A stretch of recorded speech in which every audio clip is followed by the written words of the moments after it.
Hello, today I'm going to talk about my overlocker. As always, if you like this video and would like to see more, please don't forget to like and subscribe if you haven't already. So my overlocker is the Singer 14SH754. This is a budget overlocker machine, so I think I spent about £200 on it. That was a sale price, but I think it was fairly frequently on sale. I'm not sure if it's quite the same as the one that frequently appears in Lidl. I bought this about possibly 7 or 8 years ago, so I've had it quite a while now, and I feel like I've had enough experience with it now to share my opinion of it. The first thing, I guess, when discussing overlockers, a key question for someone without one would be, do you need an overlocker? I would say that since having the overlocker, I haven't really looked back. It is a complete game changer to your sewing if you're dressmaking.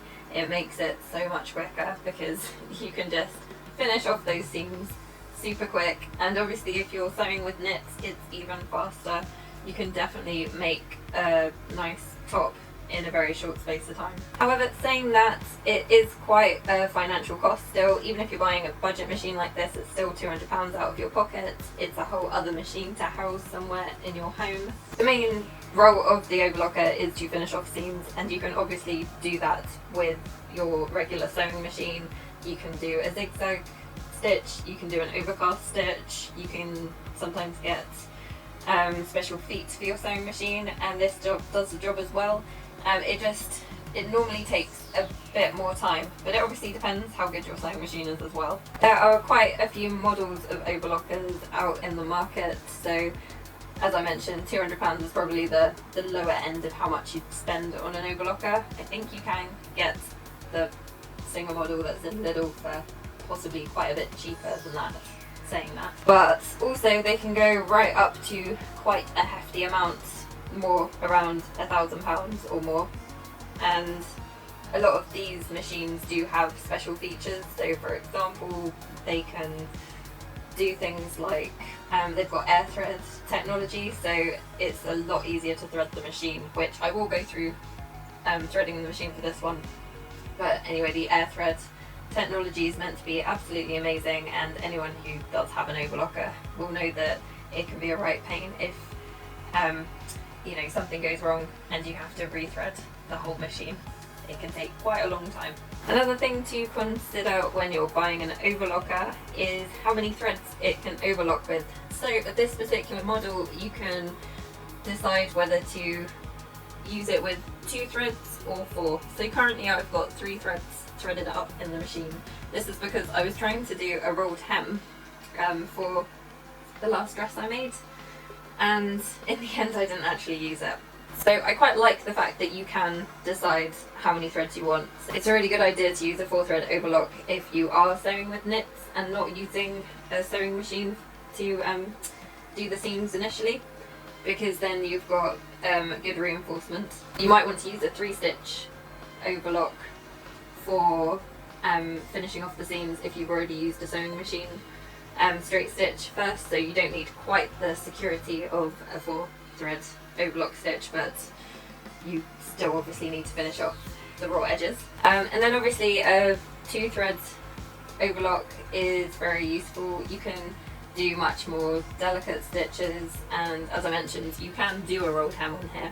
So if you are looking for an overlocker, you may want to review the different types of stitches you can do on the machine, because this could affect your choice. I've already briefly mentioned about threading machines, and I'd say as far as this one goes, it is quite a challenge to thread, although I think anyone who's got an overlocker, unless it's one of those really high-end air threading machines, would say that it is a challenge to thread an overlocker.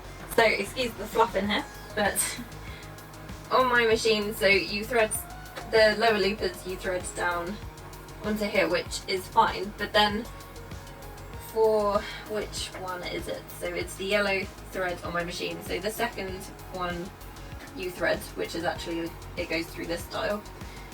You have to hook it onto this little arm mechanism, and it's really challenging to do this.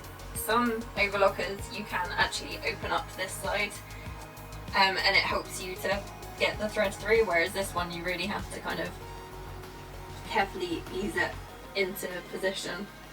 So I would say that is a slight drawback with the design. As anyone might tell you, with changing threads on the overlocker, provided that you haven't, a thread hasn't snapped, you could just cut the threads at the top and then tie on your new colour. Then you set all the tension dials to 0 and then you can feed it through carefully. This is a much quicker way of changing the colour of your thread on your overlocker. But obviously you can't always avoid actually manually rethreading the whole machine if your thread has snapped or something else has happened. A lot of the time, if the tension isn't right or it's not working correctly, your safest bet is to take all the threads out and rethread it from scratch, because a lot of the time that does resolve the issues you have. So apart from that, I do quite like this colour-coded system, and it is really nice that it does have a guide here, so I don't need to look at the manual whenever I want to rethread it. So this guide on the right hand side, inside the overlocker, is really useful for rethreading. Say you haven't used it for a while and you can't quite remember which order you should thread the machine in. It shows you here, so it says what order you need to thread the machine in. 3 diagrams at the bottom are really useful because they can help you adjust the tension on your machine. It's always valuable to have your manual to hand because it will have advice on how to adjust the tension there. It will say, if it looks like this, then you need to tighten the tension dial for this one but loosen it for another one. But yeah, this is a really good quick reference if you don't have your overlocker manual to hand. So I do really like this little panel here, it's very useful. And even this recently, when I was playing around with the rolled hem option, this is really useful just to remind you how to attach the rolled hem, this little attachment thing. I can't remember what it's called, it does have a specific name. Actually, talking about rolled hems, it does have a specific setting, so it's got a little dial on the inside which you switch from the S, which is for surge, and then you can move it over to the R for rolled. So I think it's S for surge, it might actually just be standard overlocking. So yeah, normally you'll have it on the S mode, but then you can move it to R if you need to do a rolled hem, and this just helps make the stitches a lot more refined. You can also adjust how far away the upper cutting blade is. There's a little dial on the inside as well, so it just adjusts how thick you're making your overlocked edge, which comes in handy.